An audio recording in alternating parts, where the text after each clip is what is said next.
Today's video is a video response for a video called Hope for Autism and Asperger Syndrome. My story. It is by Taylor Morse, and she's a 17-year-old young lady with autism, I think high-function autism. And I really recommend that you watch the video. It is very top-notch, very excellent video. She goes through her whole story. And I'm going to go through it. I'm going to tell you how I relate to her story and what are the similarities and whatnot. So, she said initially is that she felt trapped by the social disconnect.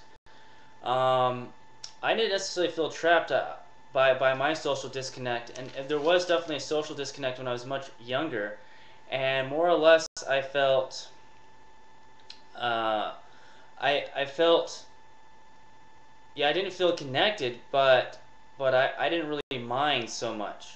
My mom really pushed me and stuff, and really the biggest thing about me developing my social skills came from me pushing myself a lot, pushing myself beyond what I thought was possible.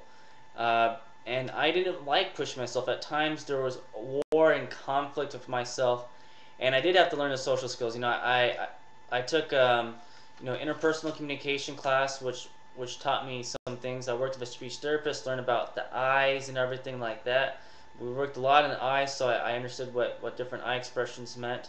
As well, I had a psychology class, and that really gave me greater insights. And then in the Honor Society for the 2-year college Phi Theta Kappa, the chapter I was in, we did a lot of, I took an active role in that.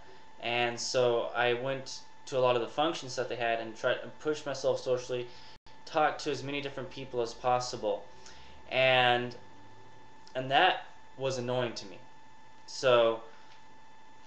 But I did learn it, and it did not come easily. It was a great challenge. So another thing that she mentioned is that at 2 years old, she remembered that she really loved to swing, and I must say that swings are awesome and fun, and I really enjoy them too. I could spend hours and hours at them. And another thing that she said is that they tried to stop her from using the swing so they could teach her something, and she was like, no way, no how, pretty much. And I'm the same way with something, especially when I was younger. If someone wanted me to do something, I was enjoying something, it's not going to happen because what I'm enjoying at the moment, that is what I am enjoying. And so that is that. So moving on, she discusses the autistic world and how to access that world and how she accesses that. And I don't know if I've actually mentioned this in any of my videos or not. I think I mentioned that I do it a lot, but I don't think I mentioned that it actually is a way that I access my world. And I'm even going to talk about my world a little bit more in detail. She says that the repetitive actions pretty much allow someone with autism to access the world. And that, at least that's her opinion, and that her repetitive action, she was very socially aware, very aware of herself. I'm very aware of myself too, though I'd say I started becoming aware of myself in the 8th grade, early high school is when I started to become aware. I'm not sure when Taylor Morse became aware. But she said that she was aware, so she tried to do it into something normal like walking, and that she could pace back and forth for 3 miles in her house, and that by walking, it transports her into her world. Now, I actually, sometimes I do pace back and forth because it allows me right into my thoughts. And I walk a lot. As a matter of fact, I'm so addicted to walking and sometimes even jogging and stuff. And I just do it naturally. I'll start jogging a little bit just because it pulls me into my world. And one time, actually several times I've been pulled over by the police because I just need to walk. When I need to walk, I need to walk. I don't get into any jogging uniform or anything like that. I just go out and take a walk because I'm addicted to it. And there have been several times where I've been pulled over by the police. One time, I got pulled over and they said, oh, you're the wrong person. And then immediately afterwards, I took off on a jog. The police guy called me back, pulled me over again. And then he called for backup. I was surrounded by 6 police cars for like half an hour, 45 minutes. And then finally, I remember that I had my ID. They looked at my ID and they're like, oh, wait, you're not the guy that we're after. And so I've been pulled over probably 10 times for walking. And I am addicted to walking. It is one of the few things that I'm addicted to. And when I am walking or jogging and stuff, and it's a light jog. It's not like a very heavy jog. It's not a jog that really exerts much energy. Um, that's when I start, you know, crazy thoughts will start coming to me. I mean, when I say crazy, like I might think I'm in the middle of a Star Wars movie, or I might think that I'm someone else. I mean, I still am myself, but I see myself in the future, or just other thoughts start coming to me. So it's very interesting to say the least. Another thing that Taylor Morris mentions is that she is normal to herself, and that it's everyone else that kind of seems weird in a way. And I can relate to that. I feel normal to myself too. And to some extent, I do think that a lot of people do seem weird in a way, in that it seems like they're the ones that are not in touch with reality. And to me, sometimes I feel like I'm the one who's in touch with reality, and everyone else, I mean, most everyone else, is is not sane in a sense. It's like they're so worried about the economy and all this other stuff that they lose sight of what's really important.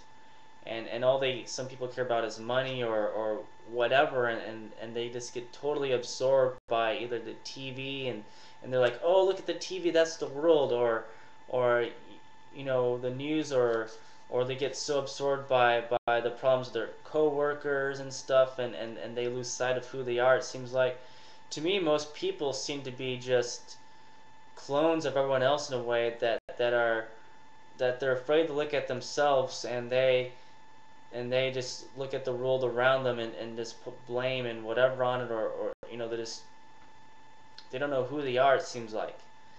um, and that's a whole nother video, so I'm not going to go too much further into that. Another thing she describes is the tactile sensation, like certain tactile sensations are very aggravating for her. It is fleece. For me, there are certain tactile sensations, especially in the past. I can't think of any on the top of my head, but there have been some that I know that just are aggravating. Sound-wise, the sound of markers is very annoying and hurts my ears. She describes how sounds, especially sudden sounds, um, are very aggravating. That's very true. She also mentioned that anything sudden um, is aggravating pretty much for anyone with autism. I agree with that.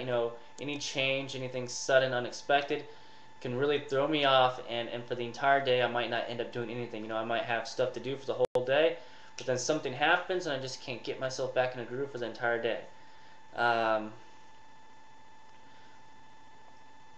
And then she describes, she talks about advice for parents. And, she says, try finding new ways to communicate, try working with their minds. And I have to say that that's good advice. Try it into the rules. And she says something doesn't work, try other things, all right? And I think that's good, but sometimes if you have to go back to it, maybe what doesn't work right away then might work sometime later. But definitely try out different things. You just have to try to take yourself away from the problem a little bit, and then come back to it sometimes, and maybe hire a babysitter for a couple of days, take a vacation, get away from it, don't even think about it, then come back to it. And then she describes, Taylor Morris mentions what I enjoy the most about my life. And I'm not going to mention again what she enjoys about her life. You can watch her video. I recommend that you do. But what I enjoy about my life the most is my writing. And I really enjoy my book. It's almost done. It's an awesome book. I want to really thank JDog2121 once more. He has, I guess you can say, hooked me up with a writing job. And so I'm now writing various articles, and the job is through Demand Studios, and it's good. I'm making decent money from it, at least enough to make me happy and stuff. So I'm very, very grateful for that. Uh, and what I also enjoy about my life is the opportunity to work with other people of autism and to see them grow and develop. So thank you for watching this video, and I wish all of you a most awesome day of awesomeness. Thank you. Bye.